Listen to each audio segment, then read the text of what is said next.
Blog Talk Radio. Hey, good afternoon, everyone, and welcome to Sin's Chat Corner today, this lovely, sunny Wednesday afternoon. I'm hoping that I don't die through this interview. First of all, this is our third shot at this, so I think I'll be shot if it doesn't quite go through. I think we've worked out the technical glitches. To those of you who haven't been paying attention, let me just reiterate. We are having the infamous Rob Hood of Sawmill Road, another beautiful Canadian band, which thank you so much, Deborah Patricia Wood, as I always try to throw out there, is going to be on the show today. We're going to talk about the band. We're going to talk about Rob, his integration into the band, into music, a little bit of everything. So let's try to see if we can get him on the line today and get the interview going. Hey, Rob. Hey, how are you? Oh, my God, you're here. Yay! Hey! I finally got you connected. I knew we would work it out. I'm so excited. Thank you so much for coming on the show. My goodness gracious. Thanks for having me. Are you prepared? It's been a long time coming. Yeah, it sure has, actually. You need to prepare yourself because I don't know what I'm going to say on this show today, actually. You know, your mom's been kind of talking in my ear for the last 2 days, so I know a little bit more about Rob Hood, folks, than you would imagine at this point in time, so I'm all excited. This should be fun. It'll be great fun. I'm sure it will. Cool. I want to kind of start off maybe kind of delving into your background for just a moment. Now, prior to becoming a singer and a musician and a husband and a father, I'm certain that there was a time that you had questioned what your life's path was going to entail. So maybe if you could provide for us some detail on your early history, maybe including some of your musical influences and the methods of your musical training. Sure. I've always loved classic country music. I grew up in a house that's pretty much all we listened to, and we watched, if the TV was on, it was TNN or Hee Haw or Nashville Now or something like that. So for me, I had a lot of classic country influences, but the guy that probably turned me on to sort of wanting to be a guitar player or follow that more closely would be Vince Gill. Once I heard him play and his style, I knew that's kind of the road I like too. So. I gotcha. Okay, so you almost kind of knew head on from the get-go that it was going to be a guitar playing, singing sort of scenario. You weren't ever interested in doing other things, or was there anything else you gave consideration to? Not really. You know, through high school and stuff, you know, I was involved with some jazz guitar and things like that. And I went to college. I auditioned and went to Humber College for jazz guitar, but it really wasn't for me. A lot of the theory and stuff like that, I didn't. It's not the road I wanted to go on. So it's really. You know, I've always loved the guitar. I love playing the guitar, but it was sort of a resurgence about 7 or 8 years ago that, you know, kind of got me back into music and, like, really interested in sort of getting better at what I love. Sure. Well, I can imagine so. Now, I know this is going to sound like an ignorant question, but I'm a Midwesterner, so forgive me for this. You guys all have this accent. I don't know where I get this from, just listening to you talk, which is cool. I like the way you talk. It's kind of like, do you have that, is that like a Canadian accent, or am I hearing something, or am I just hearing I think so.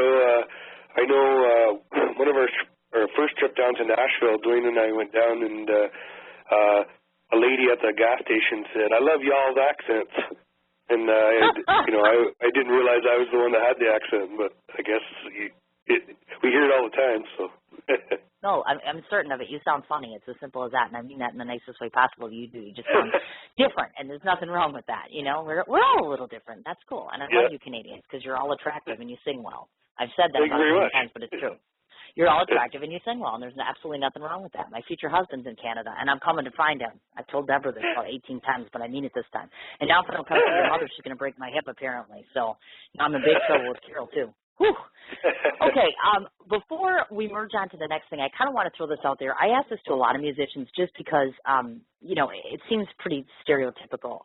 So let's say you go home one day and you go to mom and dad and you're like, hey, guess what? I'm not going to be a doctor or a lawyer. I'm going to be a musician.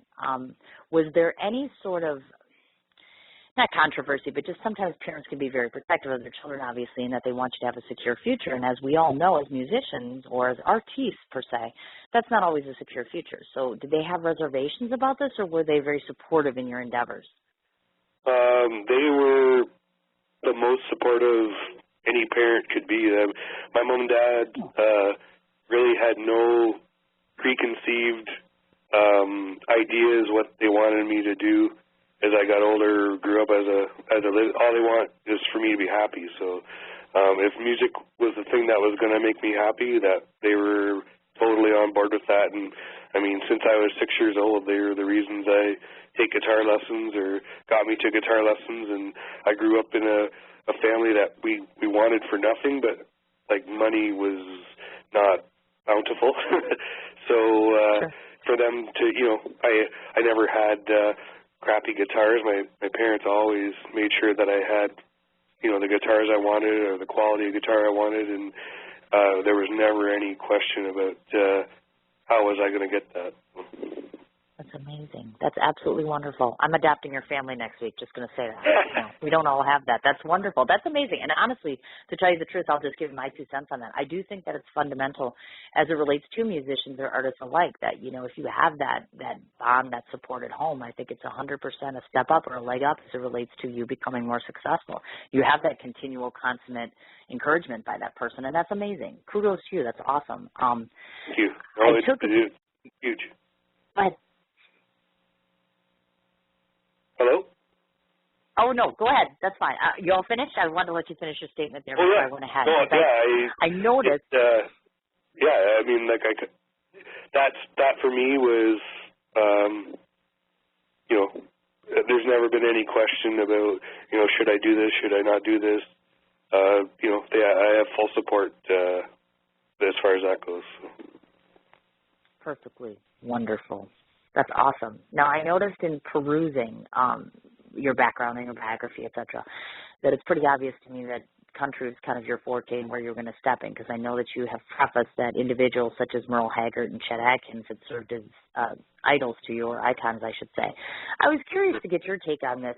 If you could maybe tell me, as it relates to those two, let's say in particular, how do you feel that they've taken country music to a new level, or in what way do you think that they've had a significant impact on the industry, which makes you kind of look at how you play and how you perform and how you do things?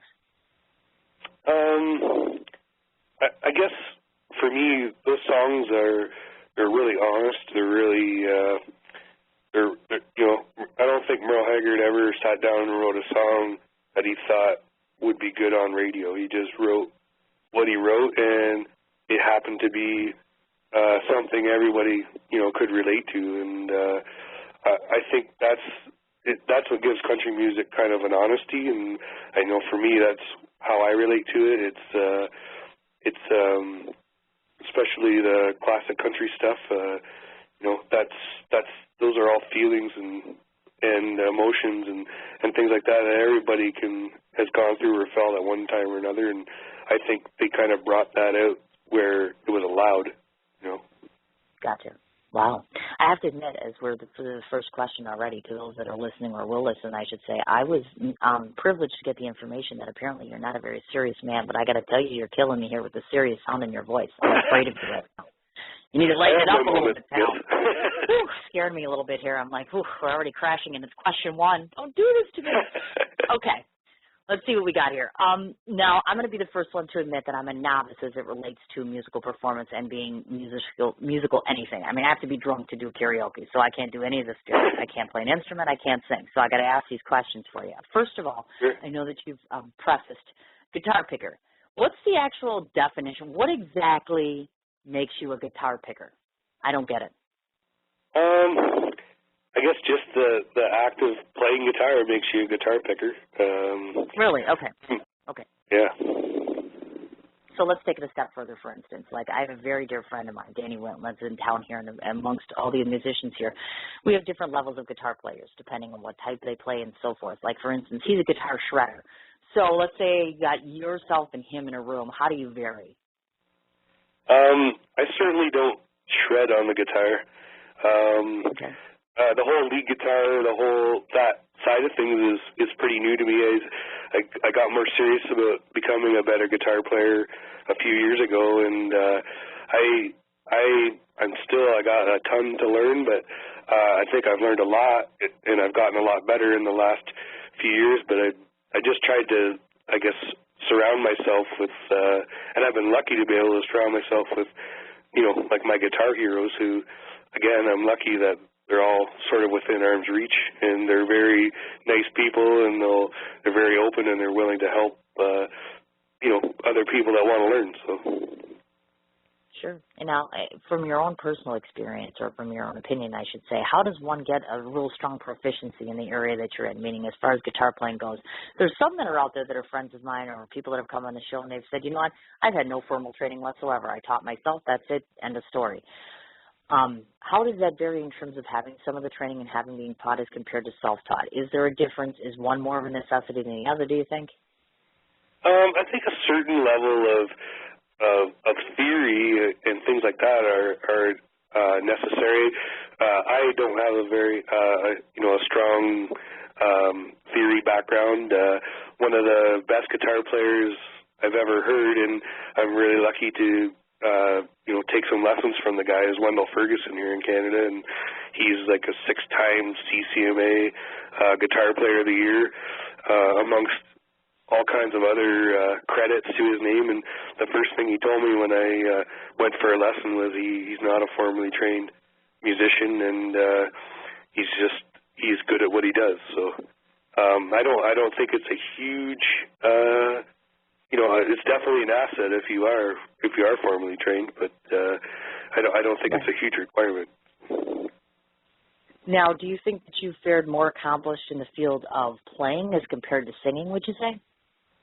I'm certainly more of a player. I leave most of the singing up to Dwayne in Sawmill Road. He's our lead singer, but I think I'm getting better at that even from him. He teaches me a lot, and our harmonies and things like that are getting stronger as time goes on. So, sure. But I think I'm a musician before I'm a singer for sure. Perfect. Now, sometimes I've taken a step back here and looking at your dynamic, because I've interviewed a couple different people like this, where I question if one can maintain a healthy and a long-lasting friendship when you align both the personal and the business side of things, of course. So I'm just curious to ask, how exactly do the two of you manage in that area? I don't know. I think it definitely is a special friendship. Dwayne, we couldn't be any closer than, we're brothers, basically. And there's an honesty there. He's not afraid to, sort of tell me what he thinks, and vice versa. I would say something to him too. So I think with that in place, and we just a lot of times we know each other and already kind of what the other one's going to think about a certain song or business decision or what. But I mean, up to this point, I mean, it's almost 20 years, I guess. And we really hadn't had an issue, so. Oh, look at that. And that's remarkable, actually, because to be honest with you, I love some people to death, but I swear to God, if I was around 24/7, I'd kill them. It's as simple as that. Have that dynamic of the relationship, but then sometimes it's kind of like, well, you can't possibly agree on everything all of the time. Do you know what I'm saying? Kind of like. Oh, yeah, for sure. I mean, I'm pretty sure he wanted to stab me in the face on the way home from our show last night because I was snoring so loud. Oh, my God. He wanted to stab me on the way. That sounds healthy, doesn't it, folks? Didn't he just talk about this great friendship they have, and they want to kill each other? Lovely. But I understand exactly what you're saying. For those that don't know this, I know that you started out as friends, obviously, and then, of course, in 2006, you formed the band Sawmill Road, of course.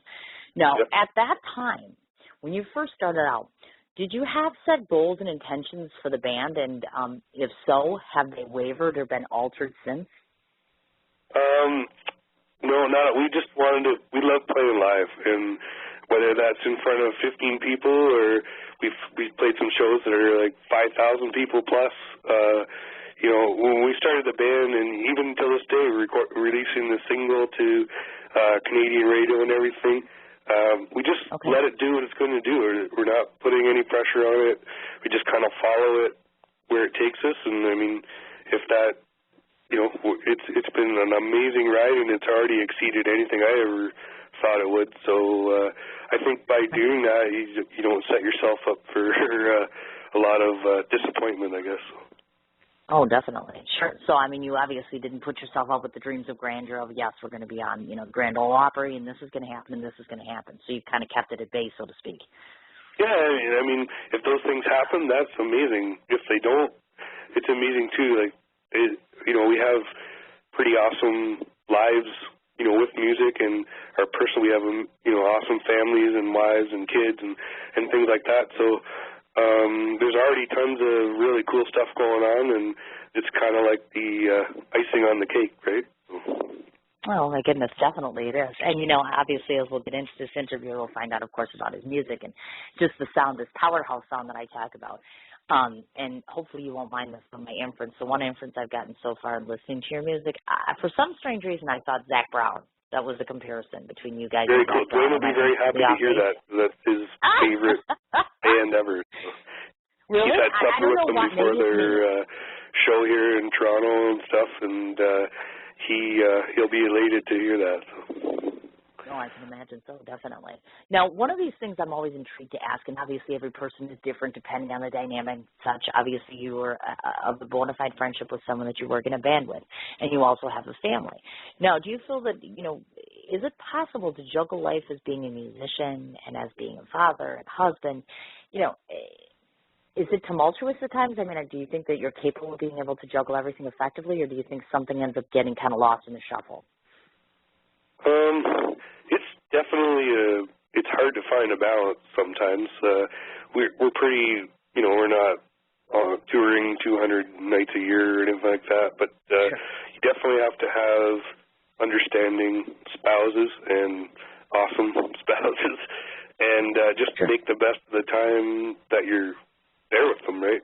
So, Sure. it's making sure that, if you got music, or for me, having music, if I'm not doing that, I'm usually here hanging out with the families or doing things with the families. Sure. And do you think, of course, obviously with yourself having a family, et cetera, is it likely that you talked about or discussed the concept of going on tour, in which case then that would be something that they'd be integrated into, or are you not at that stage at this point? I guess we'd have to cross that bridge when we got there. I don't think it would be the most popular decision ever made, but yeah, and we've always kind of approached music more from a songwriter side of things, so, and using the band Sawmill Road as a vehicle for our songs, so that hasn't come up. We've talked about it a little bit, but I guess we'd have to see if that ever did happen. Does this mean that you're going to write a song for your mother? Because from what word around town is, and I'm going to blow this out here, and it's going to embarrass the shit out of you, but your mother did say you're kind of like a mom's boy. So if you're a mama's boy, you got to be writing songs for your mother. So it's kind of like, what's up with this? Carol and I are just. That would be hard. I love my mom. She's awesome, but she is nutty, and it would be like a Brad Paisley tongue-in-cheek type of song, I think, if I wrote one for my mom. So. Oh, my gosh. Goodness gracious. You folks are not privy to certain set things that I get to be privy to. Like, for instance, I have to say, and this is all, for lack of a better term, because I can say this on my show, bullshit aside, she just adores you. I mean, she raves about you. She actually says some very, very sweet things about you, which I find to be amazingly endearing. I mean, she gives you a lot of crap, don't get me wrong. I mean, she's the first one to say, let me just tell you, my little boy used to do this and this and this and this and this. Yes, believe it or not, folks, Rob, when he was just a little boy, was just so cute and lovable. Yeah, that was me. Yeah, that's what she said. Cute and lovable and used to do the neatest little things. And I'm not going to try to embarrass you too terribly much yet. Well, that's okay. Yeah, we're not quite done yet. Sometimes. But no, obviously, I guess my feeling has always been that, in light of having a family and relationships and things like that, sometimes, has your group ever considered the possibility of writing a song about your kinship or your friendship together? One of our, I think it was the first trip, we kind of started a song or something down there, but it never really, we haven't really got back to it. But, yeah, I don't know. I think the songs on the album, Lovin and Drinkin, are definitely all very personal songs, but we haven't really ever written one kind of about what we have going on, so that might be something for the future for sure. Sure. Oh, I can imagine so, definitely. And we'll be looking forward to seeing that because I'm like, after I've listened to your music, it kind of left me wondering, okay, well, is there more? It's kind of, I was like, okay, well, this is nice, but now we need a little something, because, you're walking around the house and cleaning the house or doing whatever, and I'm kind of like, yeah, okay, well, we've made it to the first one or two. I'm like, there needs to be more than that. So hopefully, as we go along here, we'll find out more about that, too, of course. Sure. I wanted to mention it must be very flattering to be selected to serve as a stage band by fellow Canadian musical marvel John Landry. Not surprisingly, have you gone on to perform with stars such as Carolyn Hart and Tommy Cash? Was that a humbling experience for you? I mean, being surrounded by such talent like that? Not that you're not yourselves, mind you. Oh, it's very. And those people are all amazingly down to earth, and that's one of the things that being involved in music has sort of shown me. These are all they're just down to earth people. They're all regular people, and they're happy to hang out and chat and whatever. So definitely, it's been very educational and humbling, I guess. Oh, I imagine so. And not to mention the fact, did you find yourself taking anything away from that experience that you've incorporated into your own stage presence? Oh, definitely. John Landry's he's a nice guy. He's a great guy, and sort of the one thing, he's an amazing entertainer, and he doesn't just stand up there and sing 10 songs and say goodnight. There's a lot of banter, and he really involves the audience. And I think for me that it's an important part of performing, and I definitely saw that and try and incorporate that after playing with him a few times. So. Sure, certainly. And, I know I've asked this countless numbers of times before, but I'm inquisitive in terms of this. Obviously, we live in a day and age now where a lot of times some of the popularity that some of our singers and artists get is because of things like The Voice and American Idol, etc. I guess I had my one stance on this, which is this. Back in the day, people like, Reba McEntire, let's say, or Tanya Tucker, or some of our older musicians, let's say, they didn't have any of those platforms or means to be able to get the exposure out there. So in some ways, I kind of feel like it's almost like, people are getting handed opportunities without having to work for it as much. I guess I'm just curious on your take on all of that. I'm not sure. I think all those shows and things like that are just another way to maybe discover talent that, it would never have, it would have been a lot harder for them to come to the forefront. Sure. I think it's such a business where right place, right time.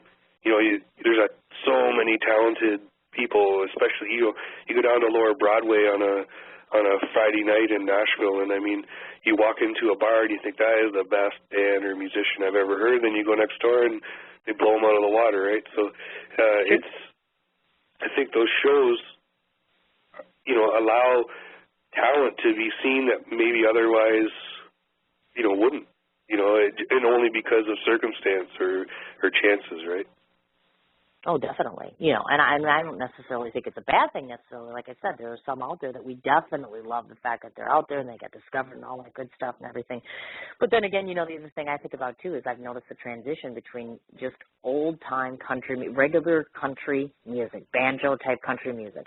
And now we seem to have, made that transition, if you will, into country pop sort of thing. For sure. There's definitely, it's kind of branched off to traditional country, modern country, pop, country pop. It's certainly becoming, the lines are becoming more clear, I guess, between all that. Sure, I imagine, definitely. Now, I'm curious to ask a couple of different things. First of all, you've been referred to as the redneck version of Batman and Robin. Would you agree with that? I know that came from my mom, so I'm not sure. I don't really consider myself a redneck. I'm definitely a country guy, but redneck's kind of extreme. You think? Because I was kind of thinking you're a redneck. But again, we haven't met each other personally yet, so I'm kind of like, you just get that picture. And when Mama says something like that, you kind of tend to agree with the Mama. I mean, she did raise you. Yeah. Yeah, that's, I don't know, that one's still out. I don't know. up with the whole Gilmore Girl rerun thing? Did you really cry? Oh, that was, I guess, Wayne just trying to show my sensitive side, I guess. We spent our whole radio tour every night consuming alcoholic beverages and watching Duck Dynasty. Well, I thought the inference was a little strange out there because I'm like, he's crying himself to sleep? Really? I didn't even know that analysis. Okay, man? Come on. Really? Gilmore Girls crying over that crap? Sorry. I'm sure we all have our nice little things that we enjoy. And that's another thing. And again, I could be just an idiot, okay? I was perusing your website and getting prepared for this interview, and I'm like, what the hell is a beer koozie? What is that? I live in Wisconsin. We have beer everywhere here, okay? We're like the beer capital of the world. I don't even know what the hell a beer koozie is. It's like those little sleeves that you slide your beer bottle in to keep it. Oh, why didn't you just say that? It's like a beer cover thing. I was like, you threw that exactly in there and you confused some of us. Come on. I'm like, how am I going to be able to sell that to people? They're going to be like, what the hell is that? Do people have that in Canada too? Really? So it's not like... we were giving them away at the show last night and people were using them like hand puppets. So I guess they're whatever you want to do with them. I don't know. Really? Yeah. Huh. Okay. Got it. Fine. I just want to clear that up a little bit. Now, are you guys going to be expanding out? And this is, again, general curiosity question, because obviously, of course, you've got your website and you've got your musical stuff. T-shirts, things like that, when you go out on the road and you're doing your gigs and whatever have you, are there going to be other promotional items for sale or available down the road? Or are you working on that now, or what's up with that? I think right now we're sticking with the T-shirts and beer coolies and the CDs and stuff. But, you never know. Wayne's been, he's like our marketing guru, so you never know what he's got up his sleeve for Sawmill Road merchandise.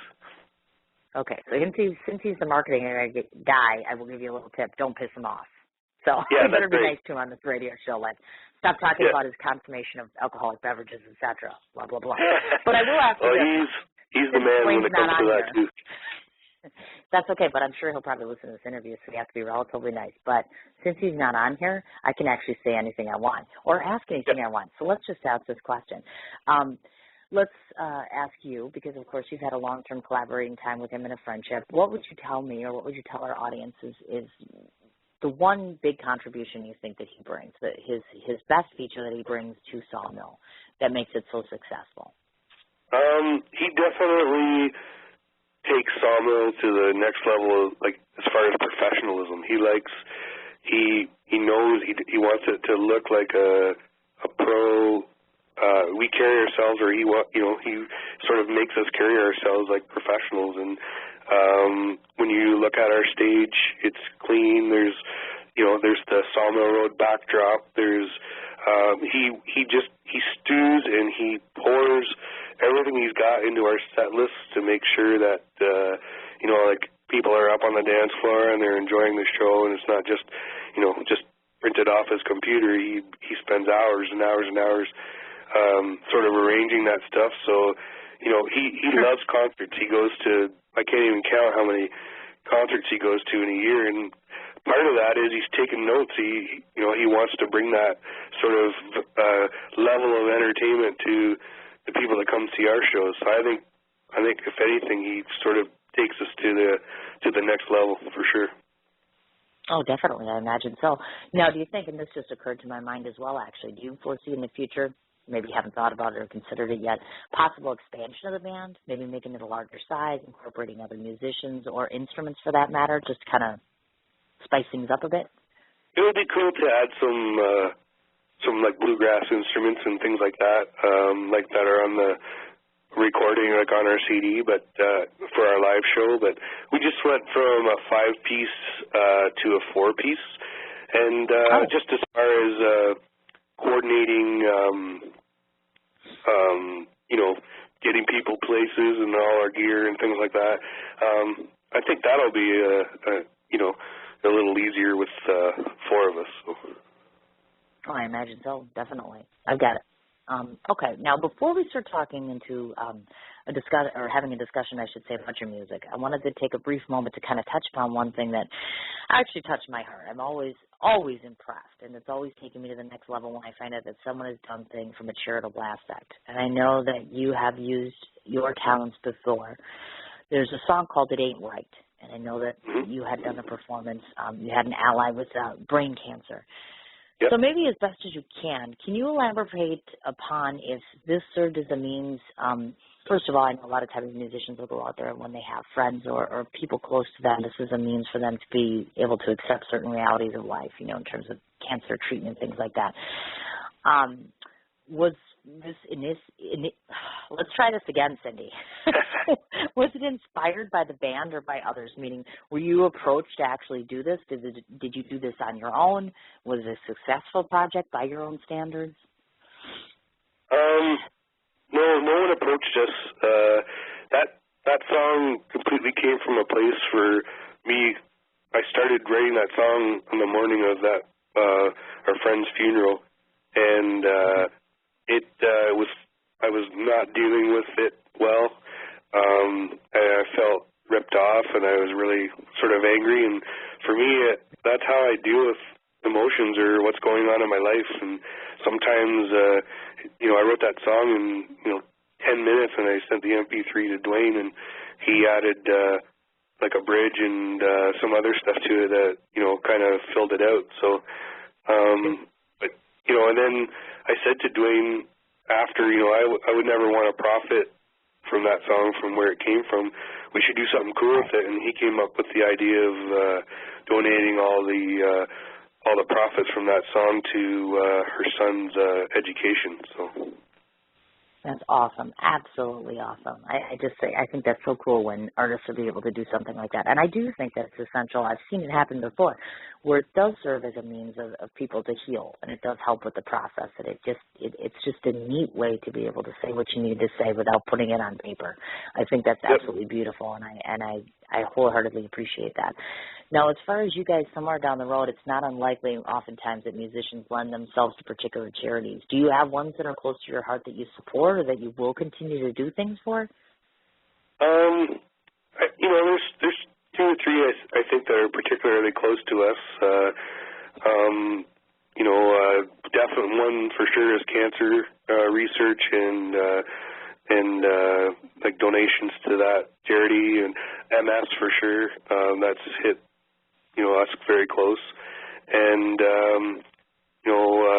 Haiti. My little girl is adopted from Haiti, so for me that it holds a special place in my heart, definitely. So. Sure. I gotcha. And, of course, a lot of people nowadays, as sad as it is to say, with all this destruction and all this chaos going on with all these shootings, I know that that's been a big thing, especially with Boston lately. A lot of people have been stepping up to do things like that, which, again, you guys are cool. Musicians are cool as it relates to charity stuff. I wish there were more of you out there that were able to just lend a hand and say, you know what, I don't want to make a buck off of this. I think things have become too commercialized lately, so I'm impressed. Awesome. Very, very awesome. Thank you. Now, before we continue, I have someone calling in. Would you like to take a call? Sure. Answer a question? Is that okay? Sure. Okay. Just 1 second. Hello? Hello. Is this Carol? It is Carol. Oh, my God. I just want to know why my son will let his nutty mother watch his children. He doesn't want to write a song about his nutty mother. That's Rob, fine. do you have a comment on that? Well, after today, I might not let her watch my children. I don't know.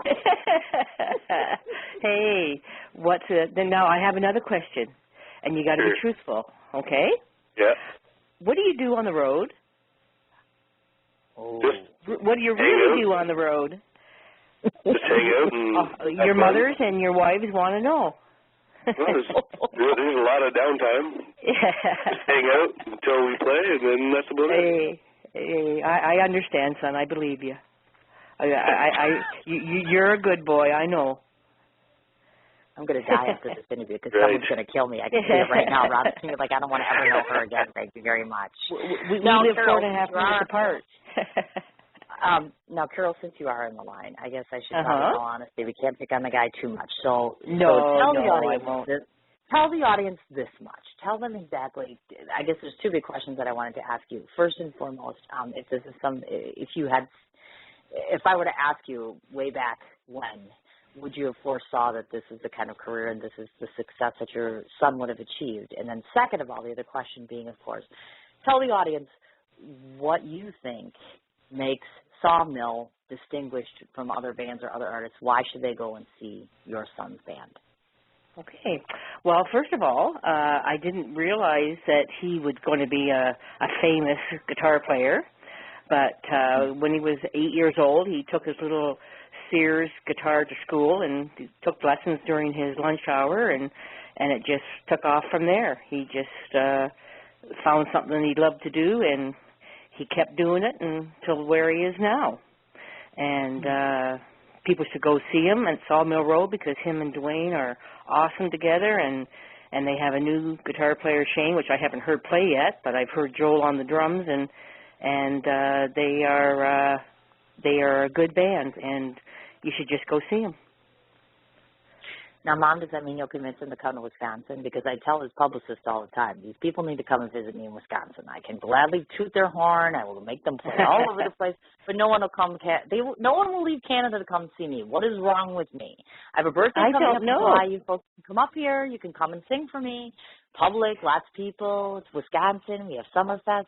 15-day music festival, folks. 15 days. Hey, I'm sure Dwayne and Rob would love to come. Right, Rob? Rob?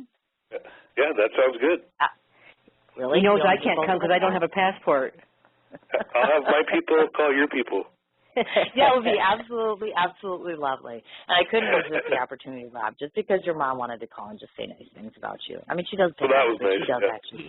He's a great kid, and as I say, so's Dwayne, and his mother would say the same thing about him. He's probably a mama's boy too, so that's why they get along so good. Got to throw Dwayne under the bus too. She's adorable. You need to take her on the road with you, Rob. You do. Like Judy and I want to go on the road, but they won't take us. We've offered to chaperone, but they don't want mothers around. So we stay home and babysit. That's gotta hurt. Ouch! Not looking look too good right now, Rob. I'm throwing it out there. Okay. Well, Mama, I guess we should probably go back to our interview here. Okay. And, he's a good boy. He's a good boy. Bye. Thank you, sweetheart. Bye. Okay, Rob, you're not going to hate me like the rest of this interview, are you? No, that's fine. I'm used to, I've had 36 years of that, though. Oh, my gosh. You're so lucky. Actually, you are lucky. I have to say she's I am a lucky guy, for sure. She really is, and she, in all honesty, she does say some very, very complimentary things about you, and she's very proud. Obviously, that kind of goes without saying. And again, it goes back to you have those great roots to start with, and I think you're destined for greatness, which you all are, judging by listening to what I have thus far. I want to talk a little bit about that actually, Whiskey Burn. I know that's the debut track of your CD. For me personally, when listening to it, I just adored the message that the ballad had projected. I always like to ask artists, is it just me? And it could be just me. The majority of country music just makes you, I don't know what it is. It seems maybe somber, morose. I just either want to kill myself or cry every time I listen to country music because it's really, realistically, a lot of it is, there's a lot of meaning to it, but there's a lot of, I don't know. Again, maybe it's just me. I mean, what does country music mean to you personally? Like I said, the message, I can relate to it. I like it still has some of the sounds from classic country music that, bring back, memories of my entire childhood because that's what we listened to. And it's changed a lot, but some of it is really changed a lot. But for the most part, it's still kind of the same message. And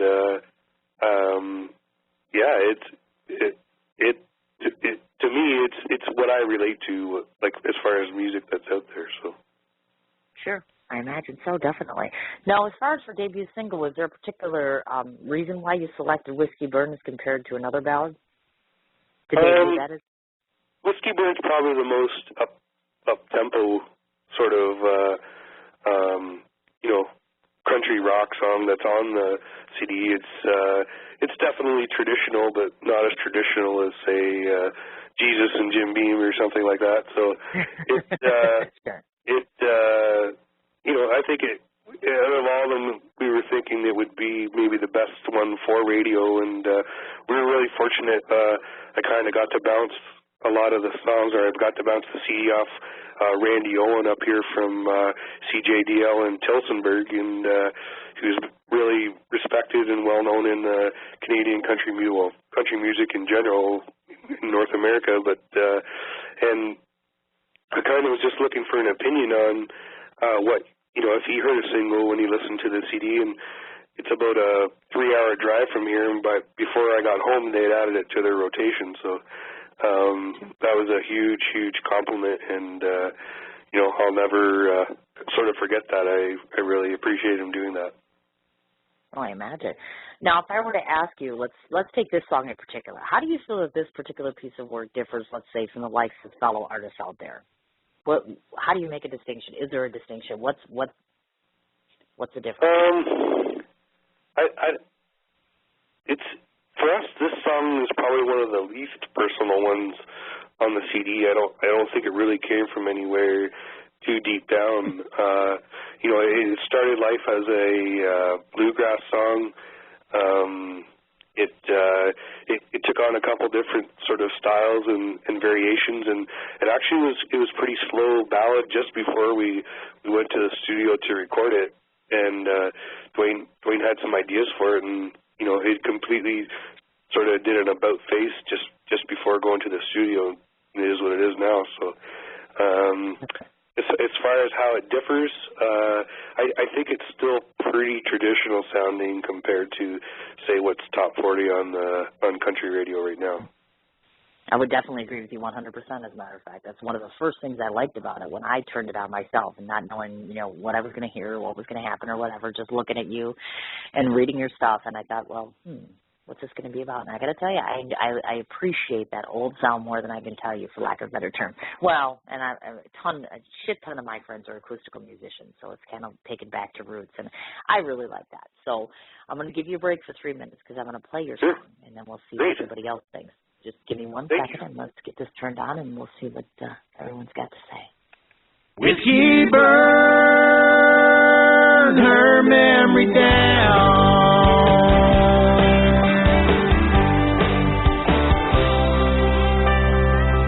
Should have seen it coming. It was written in her eyes.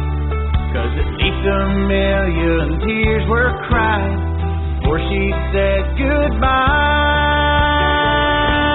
Whiskey burned her memory down. Lessons learned this time around. An empty house sure makes a lonesome sound. Whiskey burned her memory down.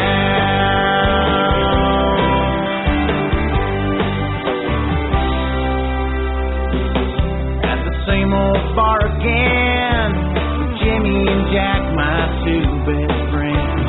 I know that I'll wake up tomorrow on the wrong side of my aching head. Whiskey burned her memory down. Lessons learned this time around. An empty house sure makes a lonesome sound. Whiskey burned her memory down.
That was awesome. I kept Thank you. listening to it and thinking to myself, man, why can't you guys write a song about wine burning all my memories damn down? Because let me tell you, it's been a hell of a 2 weeks.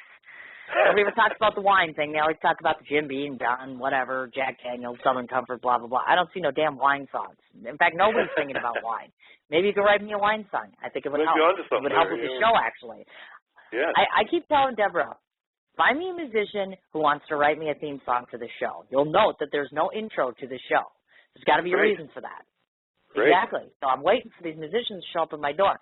I noticed, even though you live in Canada, you could send me a mail and say, hey, I got a song for you. It involves wine and we'll work on drinking that. my memories away, or I don't know. Yes, please do. I would love that, actually. Now, I want to talk, obviously, of course, about the CD itself. First off, Crying, Lovin and Drinkin. Interesting title. So I have to ask, have you been an active participant in all those? Is that what kind of equate? I mean, all this happening while you're writing this whole CD? I think that pretty much sums up all our songs. Okay. Yeah, that's kind of a theme, I guess, amongst our tunes. They're either painfully sad and hard to listen to, or they're about drinking, or they're about, love and things like that. Typical country music, actually. My goodness gracious. Now, please tell me that you serenaded your wife, in which case then she said, yes, I'll marry you, right? Because that's what singers do. I didn't do that. I was kind of Ouch. on a break from music when I proposed to my wife, but wow. Yeah. I'm sure you'll be singing to her later. This is me helping your wife right now. Sometimes I play her new songs that I've got going on, or all. Really? I value. She's very. I know she won't BS me on if something sounds good or bad. And I know Dwayne has the same relationship with his wife Christine. So I know she'll give me an honest answer if something doesn't sound right. Or my wife's actually a really good singer herself, so she hasn't really. Yeah, she hasn't really. Sang a lot since she was quite young, but I know she's had professional vocal training and things like that, so she knows what sounds good, and she'll tell me if no, you need to work on that or whatever. So. Sure, I gotcha. And she hasn't been on my show yet because she's very busy. Okay. I imagine she's, I don't know, raising kids, taking care of her husband. I understand exactly. That's fine. As it relates to the CD itself, if I were to ask you personally, what are you most proud of on this track? What do you think? If there's one in particular, or maybe just a few things you can highlight for us that you're most impressed with off of this piece of work, what would it be?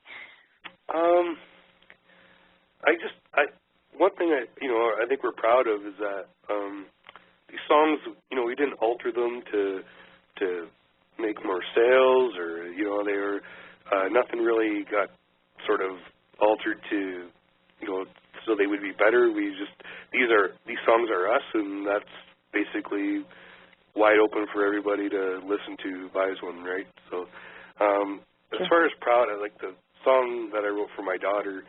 I didn't know a thing about love. I think when we were down in Nashville in October, an amazing songwriter that we got to work with that weekend, or one of them, was Dan DeMay, and who's written hits for Martina McBride and numerous others that I can't think of right this second. But he was talking about writing your sort of career song, or the one that for you. And I don't know if I'll ever write a song that has more emotion or my own personal feelings invested in it than that song. So. Mm-hmm. Sure, I imagine. Now, I can cite this, that a definitive sign of knowing that your work is valued is obviously that knowing that Sawmill's work has been considered by the likes of Toby Keith and Tim McGraw. That's pretty kick-ass. I don't know what else to say besides that. That's absolutely awesome. Did you expect that, someone was going to come up to you one day and say, hey, guess what? Tim McGraw, that unknown country singer guy, is digging your music. Do you think that that's going to yield anything significant for you? Do you see this happening in the future, we hope? I hope so. That goes back to what Dwayne brings to the table. He's the go-getter. He's the guy putting that in front of those people. I'm not the most computer-savvy guy. I'm not I'm fairly new to the whole cell phone world, but things like the technology, kind of left me in the dust. But Dwayne Dwayne's the guy. He's getting our tunes in front of those people and researching and seeing, who those contacts are. And, he forwarded me the return email from Tim McGraw's people where it made it to the final cut for the album or whatever. And, that's just, it blew me away that, he's that resourceful. He got it in front of those people, So if we get a cut on someone's album, it'll be all Freddie or Dwayne. Freddie is his nickname, so. I was going to say, you know what? You do give Dwayne a heck of a lot of credit, but I just got to say, you know what? Rob's kind of cool himself. We don't want to discount him, obviously. There's no I in team, my dear. It's a team effort. I think, just throwing that out there. I just, give credit where credit's due. I cannot take any credit for that, that's for sure. So. I don't blame you. Definitely. I've heard some very good things about him, although I haven't had a chance to speak to him myself because he couldn't bother to do this interview today. What up with that? Who am I going to talk to? Doing one tonight that I can't do, so, yeah. Man, whatever. Okay. I wanted to cite this before I forget. I know that Sawmill Road is going to be playing 3 nights this week, to tell you the truth. Yep. For you, what's the most arduous task involving multiple gigs within a short duration like that? It's work. Like we all work. We all have day jobs as well, so it's being able to get home at 3 o'clock in the morning and get up at 5:45 to get ready to go to work. So luckily for me today, I had off, and after playing last night, and then I don't work the weekend. So Friday, the early morning, Saturday getting home, and the early morning Sunday getting home, I don't have anything pressing going on. But that's the hardest thing, I think, is shows like this at nighttime where if they're so late, and then waking up and reality sinks in, and you got to go to work. So. Sure. Oh, definitely. I know. And I know what it's like to be a multitasker because I, of course, have other ventures that I do in addition to my shows. And, in fact, fortunately for me, my children are old enough right now because they're in the house right now. And aren't they being diligently sweet and letting me do this interview right now? Because that would have been SOL otherwise because we had a little situation here in town. So it was kind of like, Mom was kind of forced to keep them at home today. So they have done amazingly well. So I'm very impressed. Thank you so much to the boys, obviously. Now, do you are most of your gigs centered to bars, restaurants, things like that, or do we see that you're going to be branching out in the near future? Where are you headed from this point forward?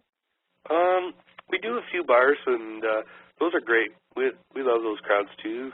One thing we're starting to I see more of every summer is more festivals, or country festivals. They have a lot, in our area. So jamborees, hour type sets where.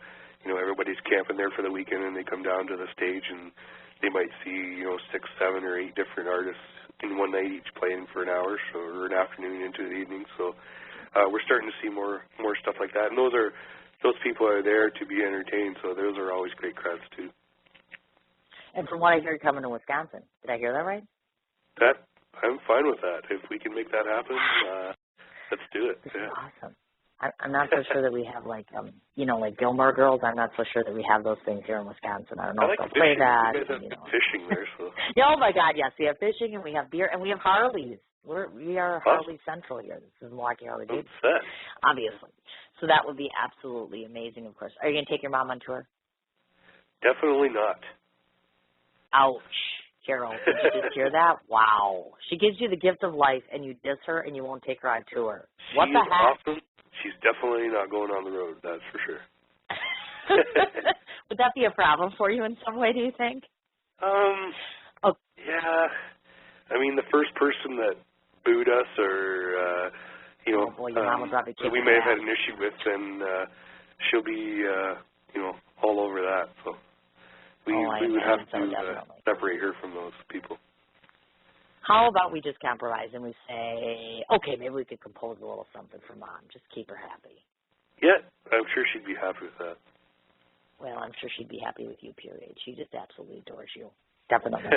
Now, I want to do a couple of things here before we let you go. First of all, I just want to cover these things. I want to make sure I don't forget anything. Obviously, both Rob and Dwayne are both on Facebook. They have both personal pages, and there's also a Facebook for Sawmill Road, the band itself. You can go to Twitter and follow them, and that's at Sawmill Road, and that's all one word. Their music can be listened to on Reverb Nation, cdbaby.com, YouTube. Your website is www.sawmillroadmusic.com. Have I forgotten anything? Because we don't want to do that. Nope, you got it all covered, I think. That's my job. We want to make sure I do that right, otherwise Deborah will kick my ass 3 ways sideways. She's already threatening to do it already. If I don't get to Canada soon, I think she's going to cut my head off. I want to reiterate, the 23rd, the 26th, and the 27th, you will be playing in, I can't say, Oshawa? Is that right? Yeah. Oshawa at a place called the Corral. Okay. Yep. Beyond that, if other individuals want to see you, they just follow your website to try to find out where the next appearances are, I'm gathering? Our Reverb Nation site and our website, I believe, have all our dates on it this summer. Okay. There's quite a few public appearances. There's some private parties there too, but yeah, for sure. And they're all fairly local. So. Wonderful. Absolutely. And, of course, the tour we're going to be working on soon, Leo? God, that would be great too. So I guess I better get my ass in here and start nagging Deborah again, is what you're telling me. Yeah, that's right. Yeah. Okay. Now, before I close out the show, there's always something customary. You've not been on the show before, so you will learn this, especially, first of all, I'm hoping that you will come back despite the fact that I tried to embarrass you and make you feel silly. I do always ask that people come back just because I would love to be able to hear where you are and what you're doing and what's going on with you. It's customary on my show. One of the last things that we do is I get my 30 seconds to tell you exactly what I think of you, whether that's good, bad, or otherwise. So I'm going to do that in just a second. But before I forget, I wanted to just make special mention to your mother. Obviously, I wanted to say to Carol, thank you so much for taking the time to call in. And I don't mean just to embarrass your son, but moreover, just to call in, to give us your thoughts about him and to kind of give us some input. And moreover, if it wasn't for you, we wouldn't have Sawmill Road to begin with in part. So thank you so very much for your contributions. I also, of course, as much crap as I give her, Deborah, there isn't a day that goes by that I don't get to talk to you and that I'm not more impressed by your ability and the people that you bring to my show. And I couldn't be more grateful to have you as a friend and to have you as a fellow coworker, so to speak. So thank you so much. And I love you a great deal. So thanks to her, obviously, for bringing you onto my show. Dwayne, I don't know what to say to you because you didn't come on my damn show. So thank you so much for being part of Sawmill Road and giving us this great contribution to country music. How about that? Since I don't really know him. Hopefully I will get to know him because we're Facebook friends now, so we'll see. And try to keep the gin low, as far as the whiskey drinking and all that jazz, because before you know it, we might end up having some strange songs come from your group. But, yeah, that's right. Okay. So all that leaves left now is Rob. So I'm going to take my 30 seconds to tell Rob exactly what I think. My first impressions of you actually just came from a page, and obviously the very little that Deborah has told me, and your mom gave me some foreshadowing of what was to come. Do I think you're a little too serious? You sound way serious. And I'm like, oh, my God, bring him to Wisconsin, just get him a little shit-faced, and then I can see what he's actually like. I would be curious to see that. So you're a little serious in demeanor, and that's okay, fine. What I like about you and what I've admired most in the course of this interview is that you are, again, another very humble Canadian musician. You don't take anything for granted. You have a talent, and you are aware of the fact that you're talented, but you're not boastful about it. You don't brag about it. You're very down to earth, and I like that. I've always liked very down to earth people. You don't take yourself too seriously. You can take a lot of crap from the host, from your mom, and from other people, which is very cool. You like the fact, just like I do, that your sound carries a message, and it is a resounding message to undoubtedly both myself and the audience that listens to you. The fact that you leave me wanting more, what that says to me is that you are already accomplished, even though you don't have the big lights and the grandeur. Another very cool part about you. You're Canadian, so that makes you cute. I'm sorry to your wife. I don't mean to piss you off, but you're all cute. You're all talented. You all have a success by your own means and by your own level. You surround yourself by wonderful people. Your music is old-fashioned, for lack of a better term, and I hope you don't take that offensively. Yes, I think you sound like the Zac Brown Band, and I'll stand by that, of course. I would love to do anything to help you further your career. As Deborah would tell you, I'm huge about allowing what I would call indie artists, such as yourself, opportunities for exposure. So I'd be more than happy if you would consider writing my song for me. I keep asking people and no one's done it yet, so write me a song already, will you? I'm very impressed. I wasn't sure what to expect, but I can say that you're nothing short of impressive, and you're fun, and I think there's some silliness in you. We just got to get you drunk and get it. But, I mean, the bottom line is I think that you guys are just destined for success because, you know, you're Sawmill Road. I think your music and your product is terrific. I think it stands for itself. So despite how humble you are, you need to take a little bit more credit because you truly rock. You do. Well, thank you very much. Okay, that's all I got to say to you, yes. I'd love being on your show, and we'd be happy. Really? I'll try and corral Dwayne to join me next time, maybe. But I'd love to be on the show. Yeah, tell him like pissed off. Like, what up with us? I mean, you can't just not come on the show. I mean, everyone else has come on the show. Everyone from Canada keeps coming on my show. But I guess Dwayne's a little too big to come on my show. Well, he might have like a day job and things like that, or important things like children and, you know, like little priorities like that, you know. And I totally understand that. You know what? I think that, like I said, you are destined for much bigger things. You're on a good roll right now, and I do hope that the CD brings you good fortune, obviously. I will be posting up all of your information on my show page as well as my personal page. I will also go ahead and list all the ways where everybody will be able to get a hold of you, obviously, and means for them to be able to purchase your CD. That kind of goes without saying. So I won't keep you any longer. I'll let you get back to your life, and please tell me that you will come back again and visit us sometime. Definitely. I'd love it. Yay, that would be awesome. Okay, and please give your mom a big hug for me because I can't see her in person, so I would appreciate it. I will do that. All right, dear, you take care. Thank you so much, Cindy. All right, take care, dear. We'll talk soon. You bet. All right, bye-bye. Bye.